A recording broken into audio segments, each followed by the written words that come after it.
Hello, my beautiful bookish friends. Welcome back. I am Elizabeth. This is Reading Riley, and today is the start of a reading vlog. I invite you to join me while I read 4 books. I will be reading these 4 books in this reading vlog, starting with Angie Kim, Happiness Falls, and then I will be reading Oona Out of Order by Margarita Montimore. Thirdly, The Other Side of Night by Hamdy. And then lastly, Expiration Dates by Rebecca Serle. I will say, for this entire vlog, I am contemplating what the hell this theme is. And what I can reveal of that theme, because some in particular have twists that we cannot speak of. Therefore, how do I link these? And so I've been thinking about it, and there are a lot of different things. There are a lot of different ways I can categorize this vlog. First of all, you all have recommended a lot of these to me. Second of all, a lot of other booktubers have recommended these to me. So I could go from that angle. Really, I just wanted to mood read, and all of these sounded good to me. A couple of these have some magical realism in here.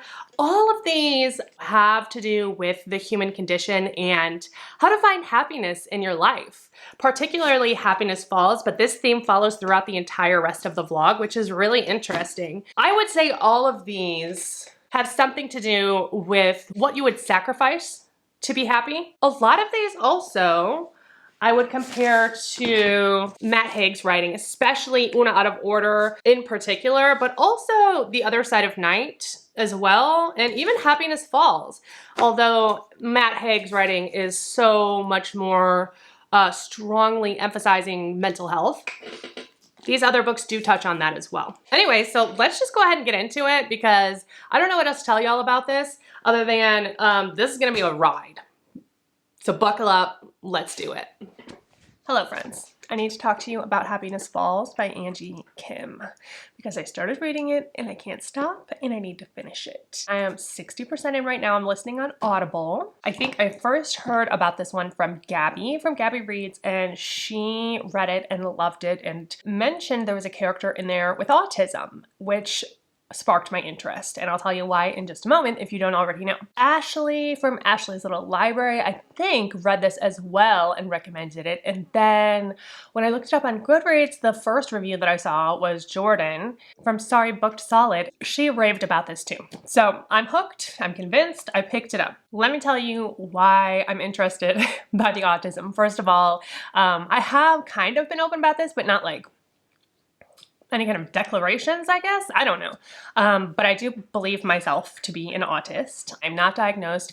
It's very expensive to get diagnosed. Also, there are so few resources for adults specifically. It's been a couple years, I think, or at least maybe like a year and a half since I've really been contemplating that. It was like a switch flipped in my mind, and I was able to look at myself in this completely different way, and everything in my life just like stepped into place and clicked and made sense, you know, for like the first time ever. And so, yeah, that is something that is part of who I am. Also, I work as a registered behavioral technician with children with autism, and we use ABA. It's Applied Behavior Analysis is therapy.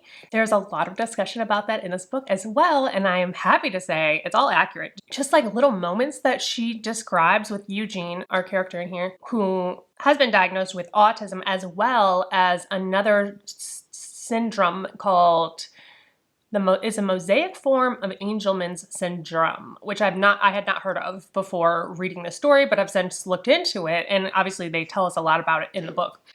I could go on for like an hour right now, and I'm trying to figure out how to summarize this. Let me tell you about the family in this story. At the beginning of the story, Dad's missing.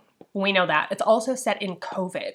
And so this is when they are all quarantined together as a family. We have a family of 5, mom and dad. Mom is Hannah. She is Korean. Dad, I forget his first name. Dad's white. He's American. They have 3 children. The oldest 2 are twins, fraternal twins, Mia and John. They are 20 years old in COVID time when Dad goes missing. John has ADHD. Mia, she's the one who we're hearing the story from. We get her perspective. I love her so much. She is like my favorite character ever.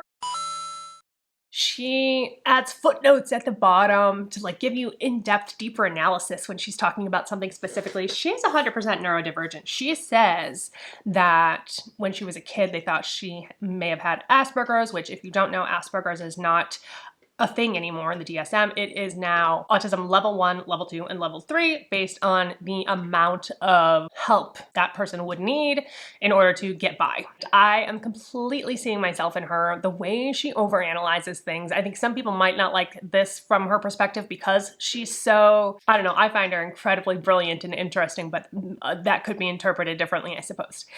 And that could be also that I'm relating to her. So I want to see her in a favorable light. I love her. And then they have a little brother, Eugene, who is 14 years old. He has autism as well as the mosaic form of Angelman's syndrome, and he is non-vocal. There's also discussion in here about the difference between vocal and verbal, which is a huge thing in my line of work, and it's so confusing. It's so confusing. So when kids are verbal, you would think that to mean they speak with words, but it doesn't. Being verbal is communicating in any way. And it doesn't just have to be words. There's a lot of different ways to communicate. All behavior is communication. Most kids are verbal to some extent. Not all kids are vocal. Vocal means you speak using words. And she even like makes a point to distinguish that in this book and to like point that out and say like, hey, this is a thing. And it's so true. It's so true. We're following this family at the very beginning of the story. Dad's gone missing. And we're following it, like I said, from the perspective of Mia. Eugene himself cannot communicate with words. They've tried other kinds of behavioral therapy in the past, but they had a situation with one of the therapists that went really bad and they found, well, I don't want to get too deep into it. They were kind of turned off. So they have no way of communicating with Eugene. However, Eugene was with his father when he supposedly disappeared, and so he is the only one who knows what could have happened. There's so much discussion in here about what we assume about people who either cannot speak or maybe they speak a different language. And we get perspective in here because of the American and Korean blended family here as well, about how they lived in Korea for a little while. The setup is so perfect. This whole family is so atypical in every way. Every little idea like that goes into this. Some of these characters, especially Mia, will have these ideas and it's just like an off the, or it's meant to be obviously because it's written, but it's like an off the cuff idea, theory, statement, and she does this all the time, and any single one of those could be a thesis. It is kind of mental gymnastics, but it's so exciting for me. It's like, yes, I love thinking about this stuff. I love talking about this stuff. It makes me hyped like I get when I talk about the multiverse and stuff like that, but it's not, it's happiness. That's what this is. It's happiness. I neglected to mention that part. It's happiness. So it's the idea of what is happiness and can we manufacture happiness? Let me give you, think about Albert Einstein and his theory of relativity. If you put a finger on a stove and you touch it for 5 seconds, it feels like an eternity, right? Because you're in pain.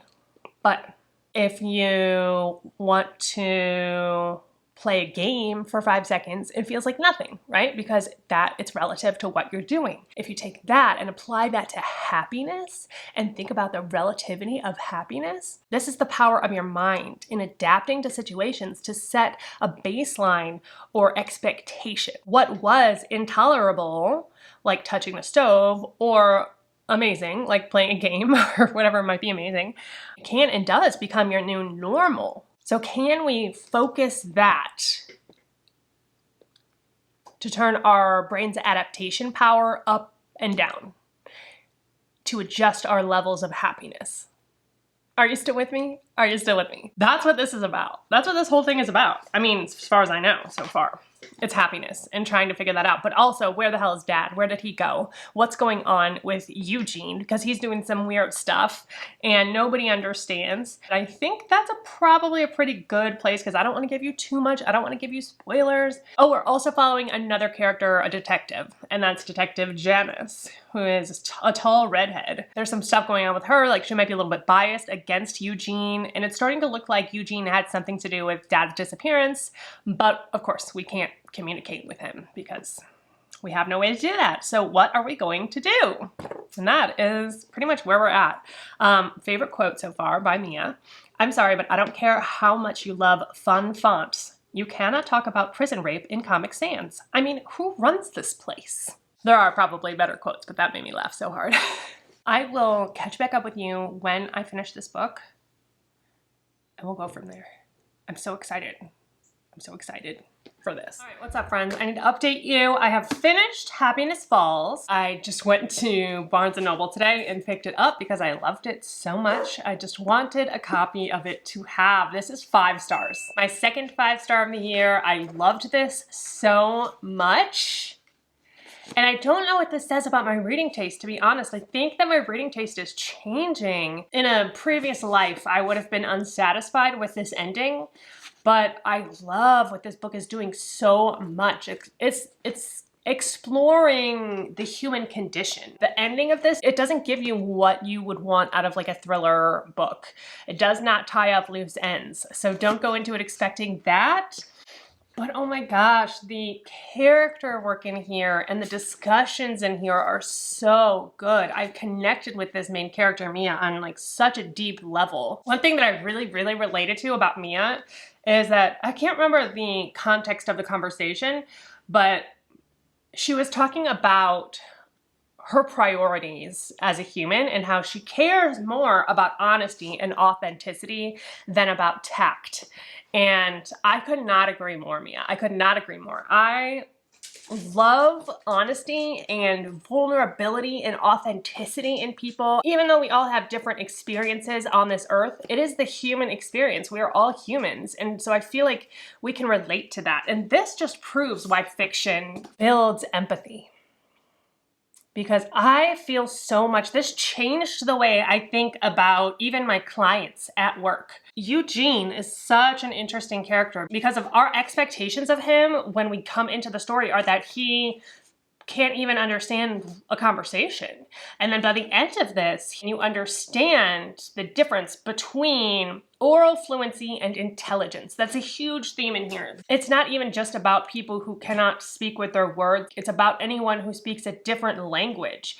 It's about certain spaces, how that affects men and women differently, how that affects people of color differently. Just so many things. I think in my last wrap up, I was talking about feminism and intersectionality, and this has so many levels of that, but it also really satisfies that like scientist in me. This whole thing about happiness and the relativity of happiness, it drives me crazy and insane with curiosity. When we're talking about happiness and the quotient of happiness, the like mathematical equation of this would be your experience divided by your expectation. If it's a really awesome experience and you go into it with the mindset or the expectation that it's going to be bad, then your relative happiness is higher.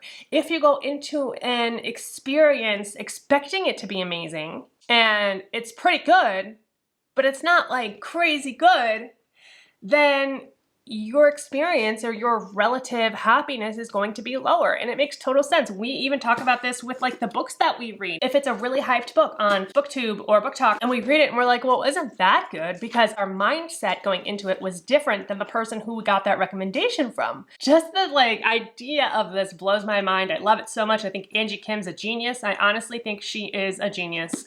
How else could you write this and use it for fiction? Like anything in here could be serious ideas that we could actually run experiments on. I'm curious now if that's even a thing, if that's really happening. I loved this so much. I think it's wonderful and beautiful. It's just so good. And I think everyone should read this. And thank you to Gabby and Ashley and everybody else who recommended this to me. I'm so happy I read this. This could be a contender for best of the year, honestly. I think better than most people understand that the autistic kids that I work with are very intelligent. I have moments with them where we're playing or we're something and we have this like connection, we make eye contact or something and it's like we're communicating, and I know that we are. But even them, sometimes it's easy for me because I know they can't respond to maybe not mention something that happens in the periphery or around us, or not talk to them. I talk to them differently, and this has made me see that even then, even I am biased. We're all biased. And just because these kids don't communicate the way that you and I do does not mean that they are less intelligent. In fact, I think some of them are far more intelligent, if you ask me. But our communication method defines so much about us. It's just so interesting. I think it's all really interesting. I think this is a beautiful story, and I love all of these characters in here. That said, I have started a new book, and I've started Oona out of order. I just realized I owned this. I totally forgot I even owned this, and I was looking for another book on my shelves. I'd already started this one, and then I said, hey, I own this book. And I'm so glad I do, because this one's a lot easier to understand by referencing the sections, because there's parts. So part 1, part 2, part 3. There's at least 5 or 6 parts to this, I think. And we're following Oona. At the beginning, she's 18 years old, and it's about to be her 19th birthday. She was born on New Year's Day, and so every year she has a birthday party, New Year's Eve. She's really excited, but she has this huge choice to make because she's 18 years old, and she got accepted to some school in London or something like that with her best friend.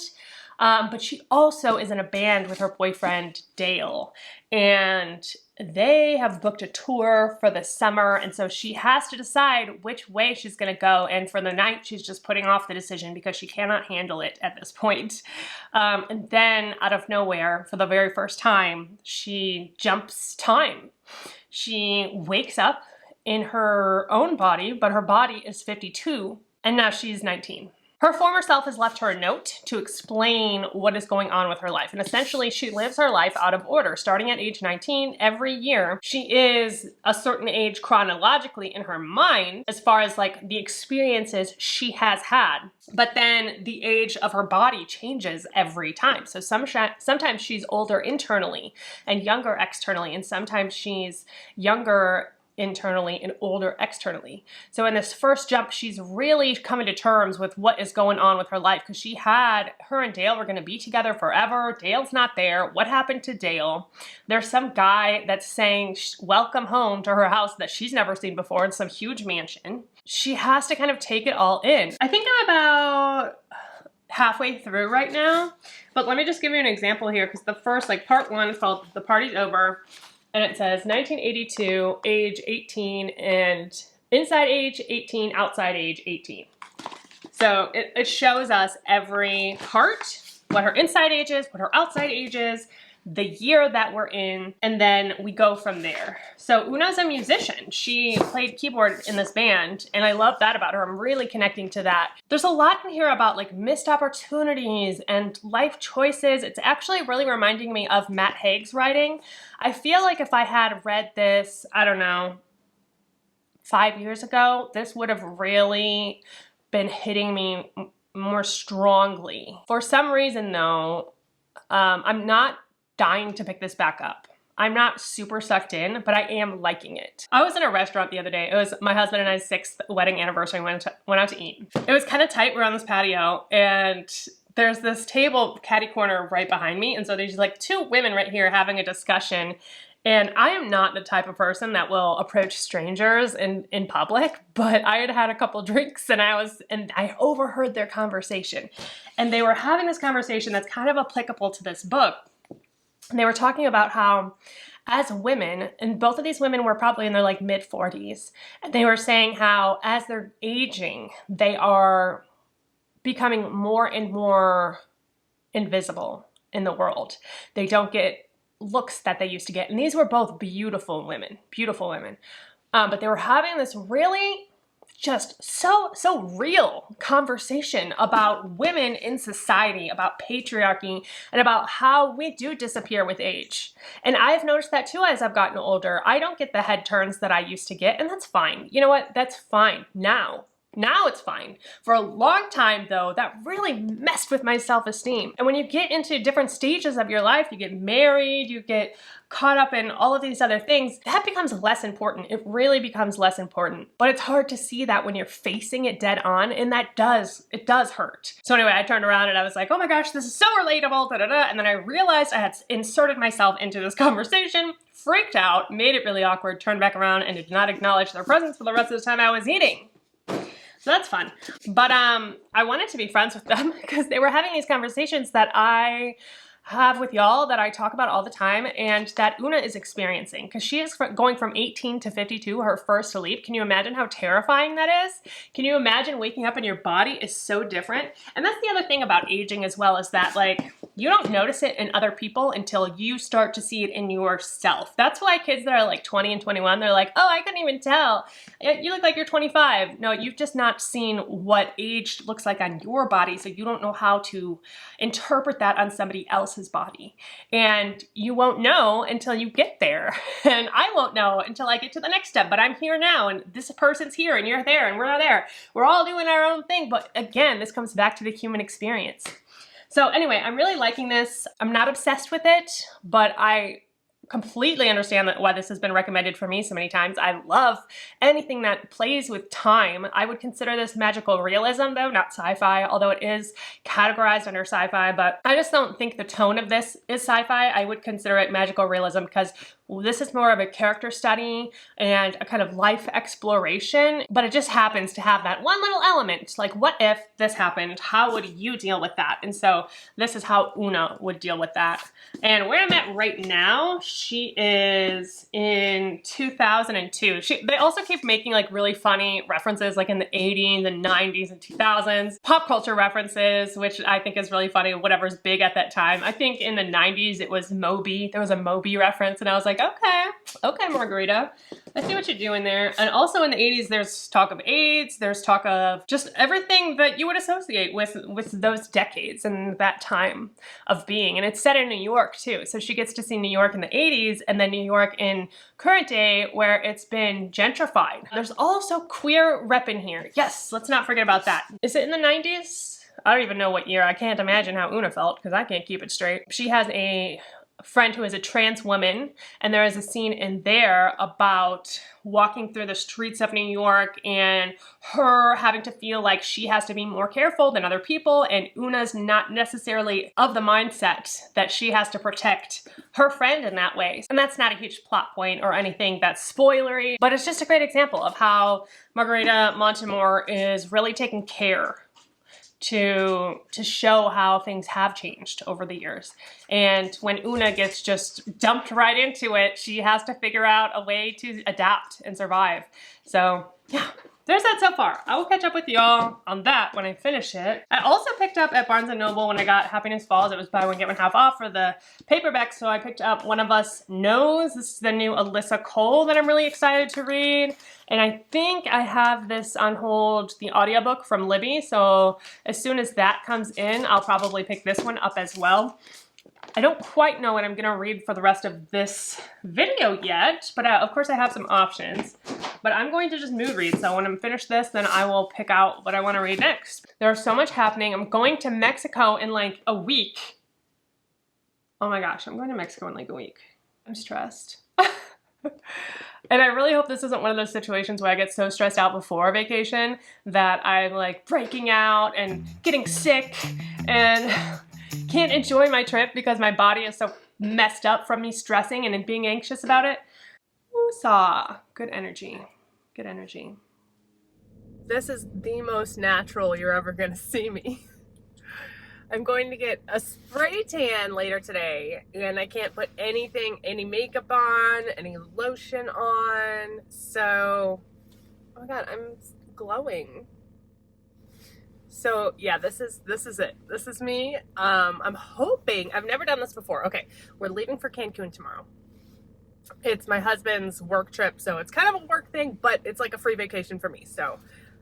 Let's put this in here if the sun cannot handle. The sun cannot handle my glow.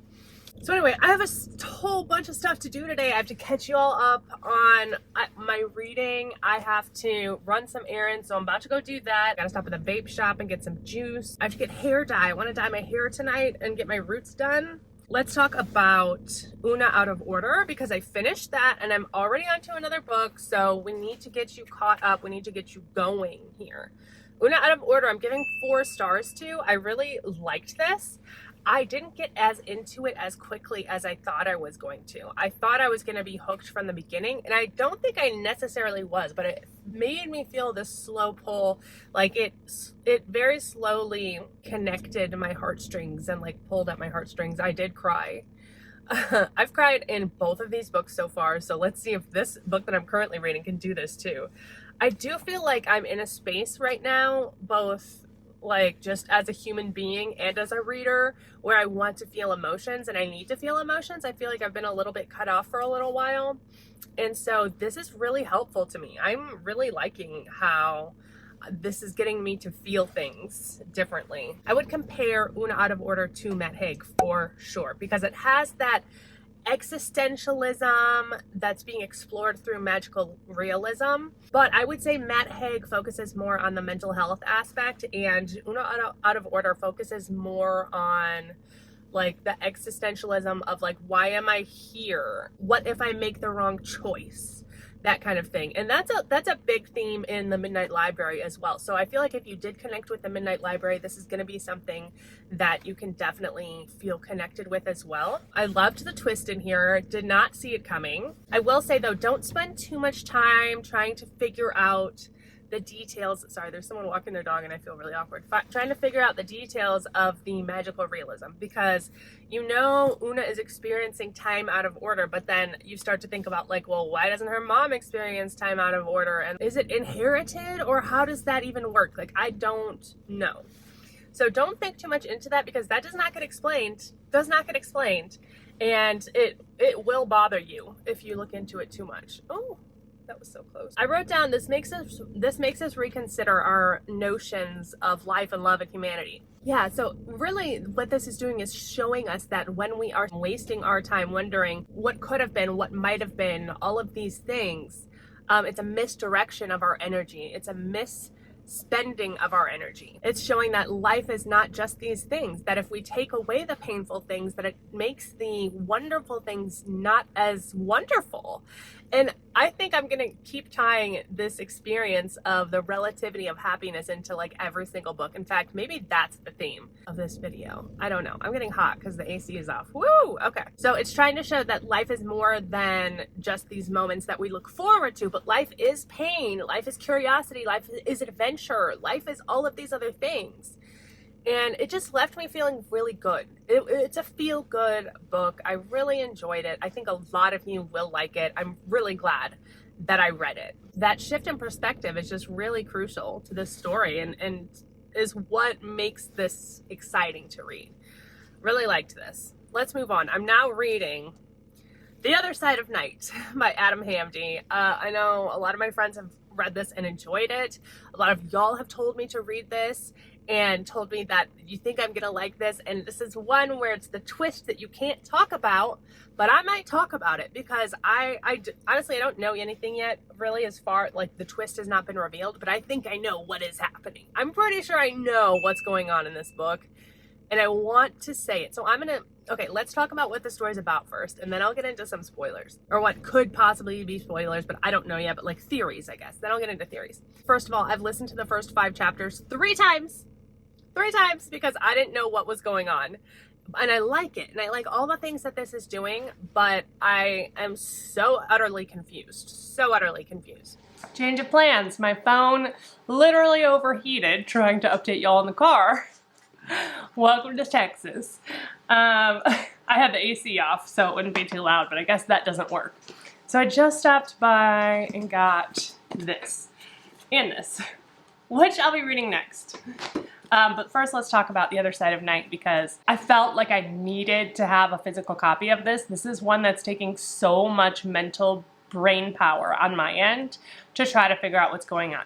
And it's like, I don't know if it's one of those where you're supposed to feel completely incompetent the entire way through, or if I'm just missing cues because of the formatting. Because this is mixed media, we do have court cases and things like that, and so I'm just getting confused. Also, there's so much philosophical stuff in here. There's so much, like, I think it is meant to confuse. So it's driving me nuts that I can't see what's happening, so I had to go pick up a copy. Let's talk about what this is about. We're following this guy, David Asha, and he is an author. His son is Elliot. He introduces us in the book. Like, he's the first person we're talking to, and he's telling us about how he's writing this story of his son's life that, and this is a true story, though he's positive when this is released, it's going to be shelved as fiction because it's so unbelievable. I am listening to the audiobook on Everand, and the audiobook is narrated by Justin Avoth, and it is 8 hours and 47 minutes long at one-time speed. This book is being compared to Matt Haig in the description, so that's interesting because this one was also compared to Matt Haig, so we're creating a theme as we go. So in the preface, he talks about what would you sacrifice for love? And he says, our narrator, which is David Asha, he says he never got to choose what he was going to sacrifice, that his son chose for him. And then he talks about regret. Is regret real? And the intersection between perception and reality. And again, this one's coming back to happiness falls for me. These are all connecting because that intersection between perception and reality is exactly what the relativity of happiness is. And he also talks about happiness in this as well. We're also following Harry, or Harriet, who is a disgraced detective. And as we're coming into the story, we don't know why she has been disgraced. But I will tell you, I just got to that part in the book and I'm a little bit about the explanation. I don't think she would have been disgraced for this situation, to be completely frank. As we're going in, we don't know what happened. We just know that she's had come under some public scrutiny for her work as a detective. She has been let go. So Harry finds this book, and it's called Happiness, A New Way of Life by author Isabella Tossetti. And she starts reading it randomly, and it's about happiness, which is, again, connecting back to Happiness Falls, but it's about happiness and it's exploring happiness through different avenues. It goes into evolutionary biology and how when we are attracted to people, that is simply based on compatible immune systems, and it's our brain being attracted to that. And then there's happiness as novelty. And again, all of these are within this book that Harry finds. And novelty, discussing how we are creatures of habit and how it's difficult to break the pattern. We seek out archetypes and what we're used to, jobs, relationships, friendships, all of those things, but how we have to force ourselves into discomfort in order to break those patterns. Harry is reading this book and she finds this written message inside and it says, I want to live, help, he is trying to kill me.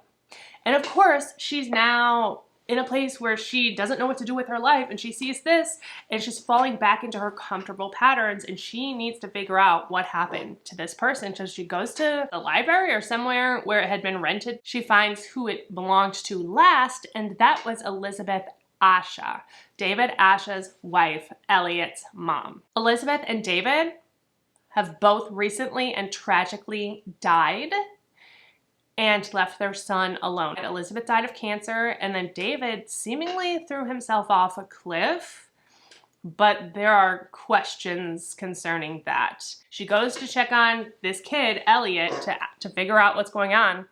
And he is staying with this man, Ben, who worked with Elliot's parents. Harry gets to the door and she meets Ben and she's like, holy cow, I know this guy. In fact, a few months ago, he ghosted me. We went out on a date and had like the best date of our lives. It was like this clandestine meeting where they like repeated poetry to each other and got to the depths of each other's soul. And then he just ghosted her. So now she's confronted with this. Well, now she's thinking maybe it's Ben that hurt Elizabeth and David, but she doesn't know. So she's starting to look into it. That's like the gist of the beginning of this. Oh my God, it's so much. I do want to get into spoilers a little bit because there's some stuff that I'm guessing that is happening here that I feel like has been very obvious for me from the beginning. Now, it could be a myriad of different circumstances that led me to think about this from the beginning based on who recommended this to me, based on people telling me I'm gonna love this, even though there's nothing in the actual pitch that like screams me. So I know it's something to do with the twist. I have a prediction, and I have from the very beginning, so I want to tell you about that. I'm going to put up a spoiler bar here in case you do not want to be spoiled. I don't know if this is spoilery or not. I don't know if this is the twist or not. I'm just full on giving you my predictions and my impression and what I think. But yeah, sure, a time travel book. It's not been revealed at this point, 60% in, but I'm very positive this is a time travel book, and in my opinion, Ben is Elliot. I think Ben is Elliot. They are one and the same. They are somehow time traveling based on something that Elizabeth found out. Part of the reason that Harry thinks that Ben is involved is because she found that like cobalt number 66 or cobalt number 6 or some kind of element has been being stolen, and so you know they're building this time machine. From what we know in the book, Harry knows that Ben is connected to this, also knows that that causes cancer, so she thinks that Ben has intentionally given Elizabeth cancer and killed her, and she thinks that he's just working, like, I don't know, poisoning with this stuff for some reason, but I know they're building a time machine, they have built a time machine, and Ben is Elliot. I just know. All signs point to that. Just all signs point to that for me. Now, I don't know how David's connected. I mean, obviously, David is Elliot's dad. If this does manage, like, I think, okay, let's get out of spoilers. Let's get out of spoilers. I just wanted to say that. But if this does manage to shock me still, I'm going to be very impressed. But right now, even though it's like going into all of these things that I'm loving, I'm just feeling so chaotic and so like I have to put so much mental energy into this. And so it's not really feeling like the payoff is going to be that great for me in the end. Maybe I'm being a little bit too confident. I don't know. Perhaps I'm completely wrong. I will let you know in another spoiler section if I was right or wrong in that. So that way, if you don't want to know. If it goes somewhere else and truly shocks me, then it could be amazing. Really. But right now I think it's feeling like a 3.5. It's good. I like the writing. I like the concept. But I'm feeling like it's asking a little bit too much of me. It's asking me to stretch a little bit too far in order to stay with this right now. And at 60%, I want to be feeling like I can't wait to see what happens. And I feel like I already know. Again, I could be wrong. We'll find out. I am back. I am back home. I did get sick in Mexico. I have a weak constitution, I'm finding. And I think I'm lucky to be alive in this day and age and not in the 1800s where I for sure would have died of dysentery. That said, I did finish The Other Side of Night while I was in Mexico, and I do want to talk to you about this. I'm giving this 3.5 stars. I honestly, I don't even know how to start reviewing this without spoiling it.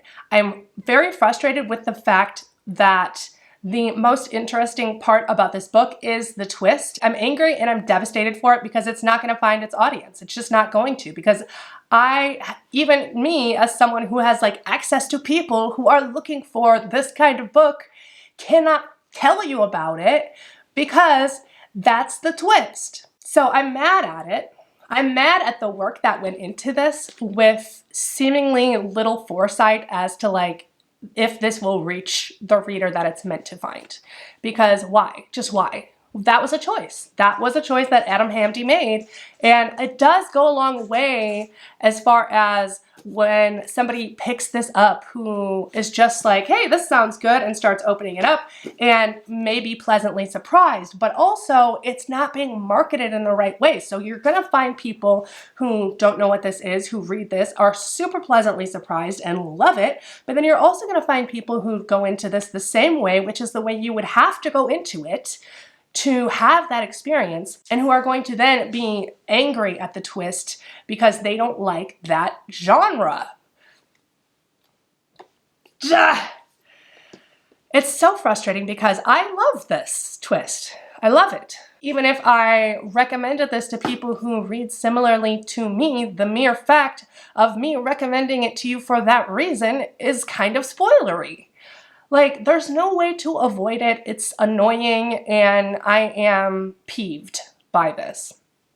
So, that said, I'm going to give you as much of a non-spoiler review as I can, and then I'm going to go into spoilers because this needs to be said, it needs to be talked about. Yeah, so we're going to do another spoiler break. One thing I do want to say is, as somebody who almost exclusively reads via audio and loves to recommend audiobooks, I wouldn't do that for this one. Not that the audiobook is bad, but because of the content in this story, it's so hard to understand. And I consider myself as somebody who is adept at listening to audio and actually understanding what I'm listening to, and I couldn't. with this. So I think it's just the content of it. Read this physically if you are able to and if you have access. This is split up into two very significantly different parts.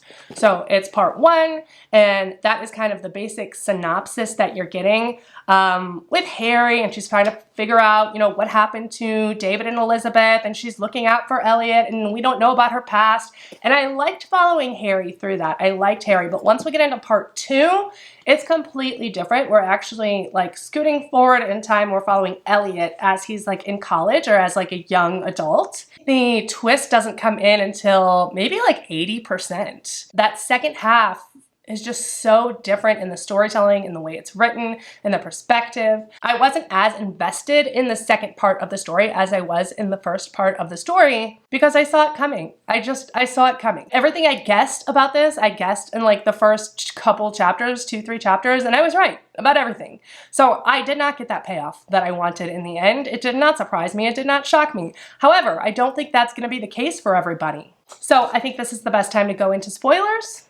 So I'm going to go ahead and put that bar up on the screen, the spoiler bar. And again, if you don't want to be spoiled, then don't watch this part. Skip forward. I'll break it up into chapters as well, so you can just skip to the next chapter. And if you don't know how to do that, if you're watching on your phone, you can double click to the right with 2 fingers, and that will skip chapters, on iPhones at least. I don't know about everything. By the way, I neglected to mention that the twist is time travel. It's time travel. That's what the twist is.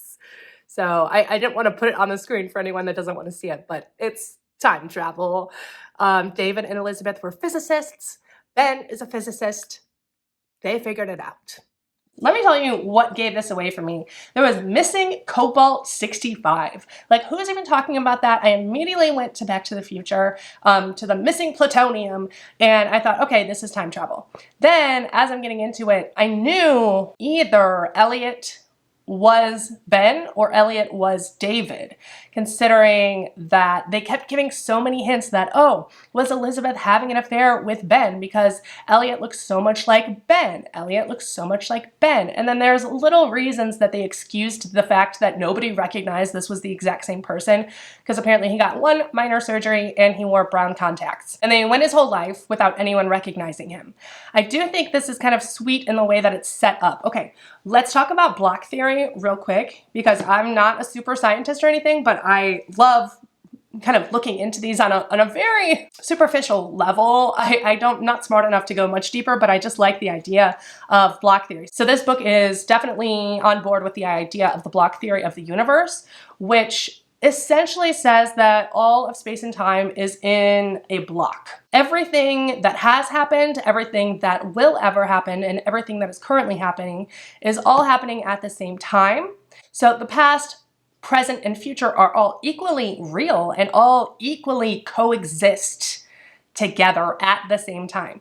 This theory also comes with the caveat that means our fate is sealed. What I'm doing now is the reason for something that happens in the future, but also that thing happening in the future is the reason for what's happening now. Everything is inextricably connected, and therefore we have no control over our life. We have no control over our fate, which I think that idea is upsetting for some people, myself included, because I don't like the idea of fate. I think that we all make our own decisions and that we can change our fate, that we are the ones in control. But also I'm on board with the block theory too, so I don't know. Theory comes into play, obviously, because Elliot has made this decision as an adult, when he is now Ben, that he wants to save his mom from dying of cancer. And so by doing so, he sentences himself to this life of loneliness. He takes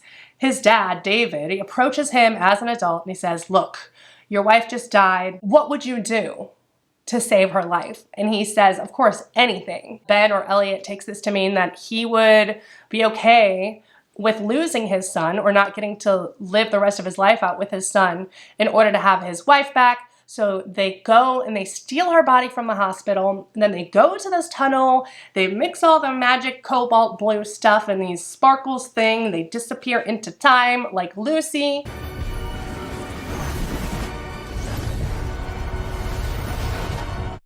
they reappear in like 200 years in the future where cancer has been cured. And they're like, how has this woman even gotten to stage 4? This hasn't been a thing for 100 years now. They save her life, but then David and Elizabeth are sentenced to stay in that time period for the rest of their lives. So they stay there, they have a whole nother family, and they forever miss their son Elliot. And they didn't even know until they got there that they had been friends with their grown-up version of their son. I know it sounds like a lot. I like all of that. I really like all of that. I wish I had been shocked by it, but I just wasn't. I saw it coming from the very beginning. So then Elliot, in the past timeline, when his parents disappear, has to go on and live his life. He is sent to live with Ben, aka himself, who then teaches him all of the things he needs to know in order to become the person that he is now, who sends his parents into the future and gives them a chance at a new life. There's a lot of science talk in here that I actually really enjoyed. And there's a lot about like happiness and stuff, which comes back to like happiness falls.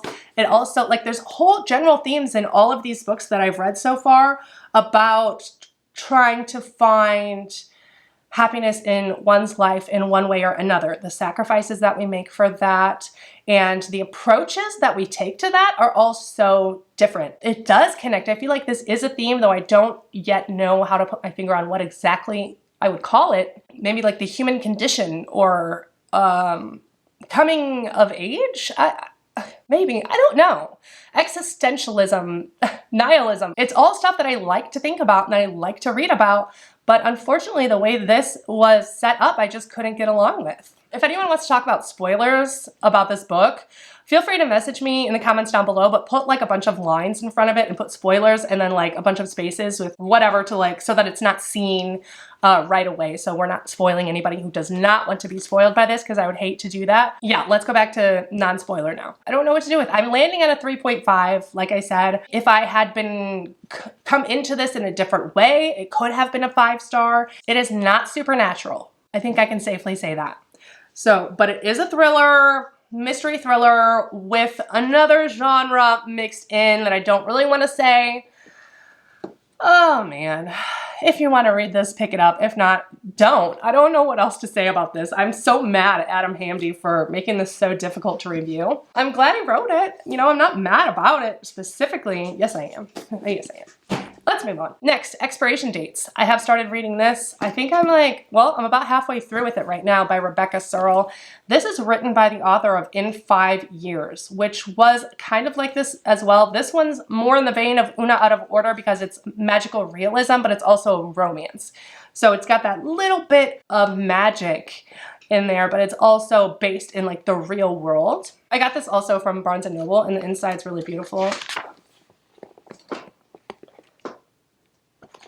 So Daphne always gets a little note when she meets a guy, and it has their name on it, and then it says how long she's gonna be with that person. Whether it's 5 weeks, a one-night stand, a weekend, a month, whatever. Daphne's in her late 20s, I think, when we come into this story, and she lives in LA, and she works as an assistant to someone who's in like the film industry. So she always gets to kind of travel to sets, and she's got an exciting life and she likes it. But this kind of thing is her little secret. She doesn't know where it came from. She doesn't know why, but she just goes with the flow. Until one day she meets a guy on a blind date, I think, Jake. There's no time frame, it just says a name. And so she's like, oh my gosh, this is my forever person, right? I feel like that could be easily misinterpreted. Like, you don't know the rules here, you don't know the rules. So why would, I mean, I might assume that too, but I don't know. So the formatting, the way the story is set up is at the very beginning when we meet her, she's meeting Jake. It's got no length of time on it, and she's like, okay, he's the one. And then we're following that story throughout the novel, but we're also getting flashbacks to when she met previous men, what the card said when she met them, how that came to be, it was accurate, all of that. Also, one of the men that she dated for, I think, 3 months is now her best friend, and he is the only one who knows about these papers. So that's the general gist of it. This author wrote In 5 Years, which I read years ago. I think I read it in 2020, and I gave it 2 stars. Also, it had a magical realism twist. Oh yeah, that's right. She had a glimpse into her future, 5 years into the future. She lived for an hour and then she got sent back to present and then she had to figure out how she got there. So, but I did not like In 5 Years because of the way it ended. I was so mad about the way it ended and it was really sad. But anyway, that's why I did not read this author's next book, which was One Italian Summer. Maybe I will, I don't know.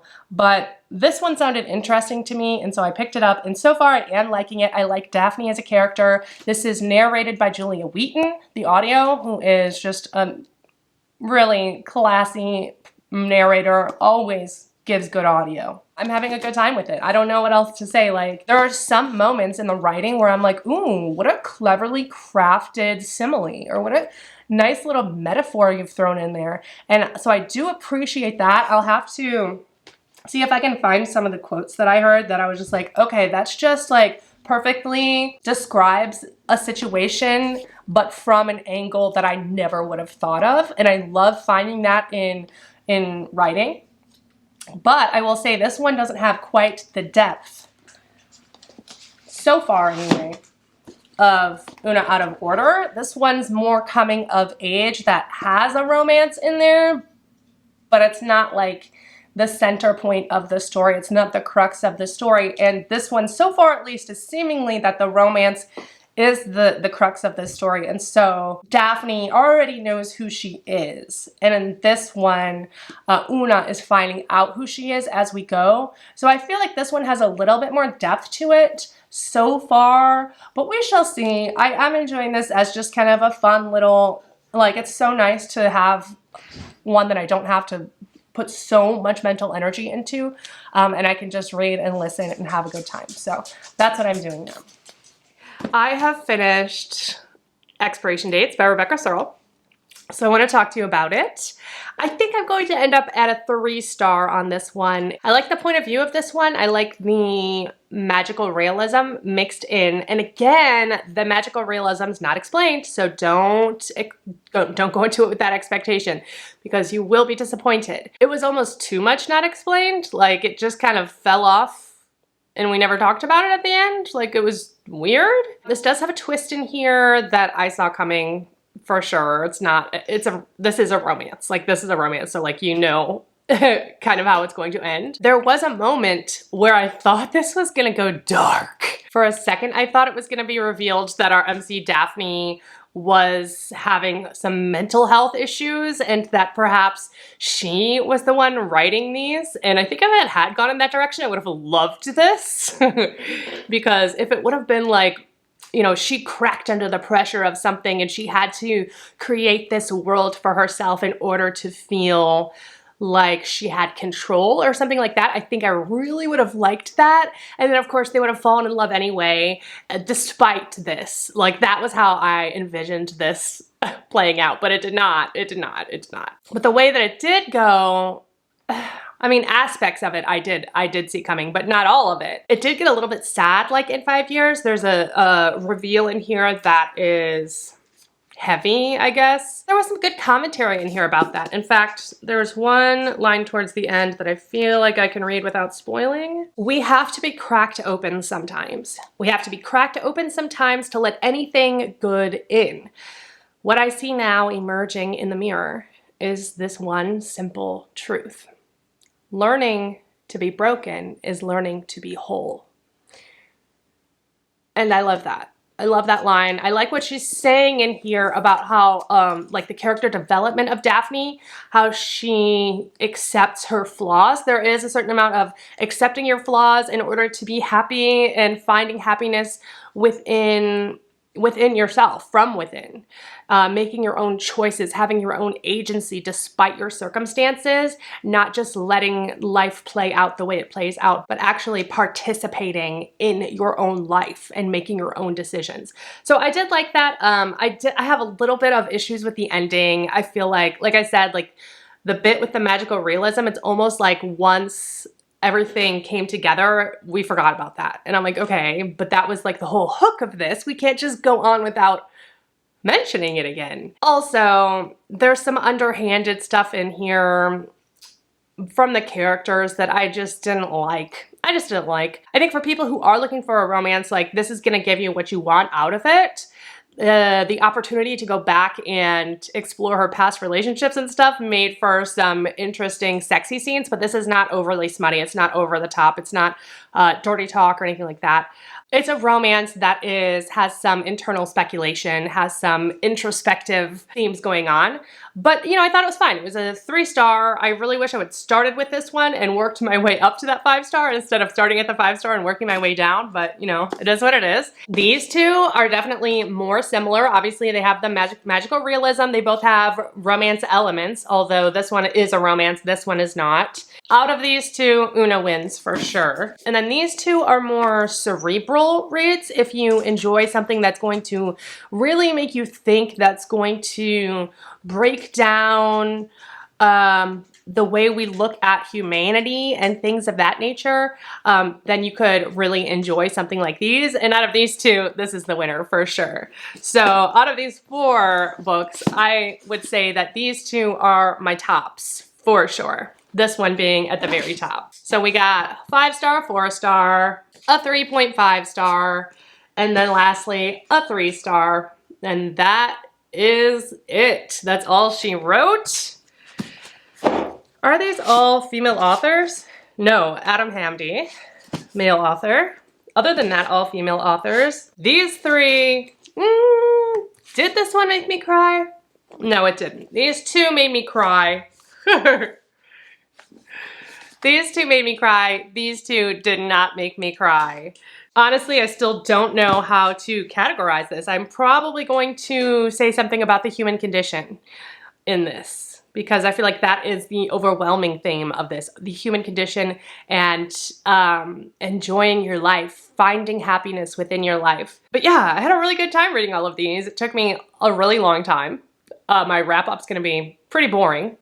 Hopefully I'll get a few more books read before the end of the month. Definitely going to be reading The Vegetarian. I am reading this right now. This is what I'm currently on, and this is for my book club. The live show is going to be May 30th, 7 p.m. Central on this channel. Discussion with Haley Hughes as well as Kels Sweetie.